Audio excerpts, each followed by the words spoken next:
ഇടുക്കിയിൽ റബ്ബർ കൃഷിക്ക് വീണ്ടും ഉണർവ് നൽകുവാൻ ഒരുങ്ങി റബ്ബർ ബോർഡ്. ഒരു കാലത്ത് ലോ റേഞ്ച് ഹൈ റേഞ്ച് മേഖലകളിൽ വ്യാപകമായിരുന്ന റബ്ബർ കൃഷി ഇന്ന് നാമമാത്രമായി ചുരുങ്ങിയ സാഹചര്യത്തിലാണ് റബ്ബർ ബോർഡിന്റെ പുതിയ ഇടപെടൽ. റബ്ബറിന്റെ വിലക്കുറവാണ് കർഷകരെ ഈ മേഖലയോട് വിമുഖത കാണിക്കുവാൻ പ്രധാന കാരണമായതെന്നാണ് റബ്ബർ ബോർഡിന്റെ വിലയിരുത്തൽ. കർഷകർക്ക് കൂടുതൽ ആനുകൂല്യങ്ങൾ ഉറപ്പാക്കി കൃഷി വീണ്ടും സജീവമാക്കാനാണ് റബ്ബർ ബോർഡ് ലക്ഷ്യമിടുന്നത്. ഒരു കാലത്ത് ഇടുക്കിയിലെ ലോ റേഞ്ച് ഹൈ റേഞ്ച് മേഖലകളിൽ വ്യാപകമായിരുന്ന റബ്ബർ കൃഷി വിലയിടിവും നഷ്ടവും കാരണം കഴിഞ്ഞ കുറച്ചു വർഷങ്ങളായി ഗണ്യമായി കുറഞ്ഞിരുന്നു. ഇതോടെ നിരവധി കർഷകർ റബ്ബർ കൃഷിയിൽ നിന്ന് പിൻവാങ്ങുകയും മറ്റു വിളകളിലേക്ക് മാറുകയും ചെയ്തു. ഈ സാഹചര്യത്തിലാണ് സംസ്ഥാനത്തിന്റെ വടക്കൻ മേഖലകളിലും റബ്ബർ കൃഷി വ്യാപിപ്പിക്കുന്നതിനൊപ്പം ഇടുക്കിയിലും കൃഷിക്ക് പുതുജീവൻ നൽകുവാൻ റബ്ബർ ബോർഡ് പദ്ധതികൾ ആവിഷ്കരിക്കുന്നത്. കർഷകർക്ക് കൂടുതൽ സാമ്പത്തിക ആനുകൂല്യങ്ങളും പ്രോത്സാഹന പദ്ധതികളും ലഭ്യമാക്കി റബ്ബർ കൃഷിയിലേക്ക് തിരിച്ചെത്തിക്കുവാനാണ് ശ്രമം.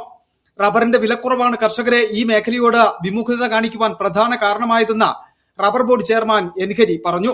അനുയോജ്യമായ കാലാവസ്ഥയും ബാക്കിയുള്ള സ്ഥലങ്ങളിൽ ആളുകൾ തയ്യാറാകുന്നതിനോടൊപ്പം തന്നെ നമ്മുടെ RPS അത് ഇവിടുത്തെ റീജിയണൽ ഓഫീസ് തൊടുപുഴയാണ്.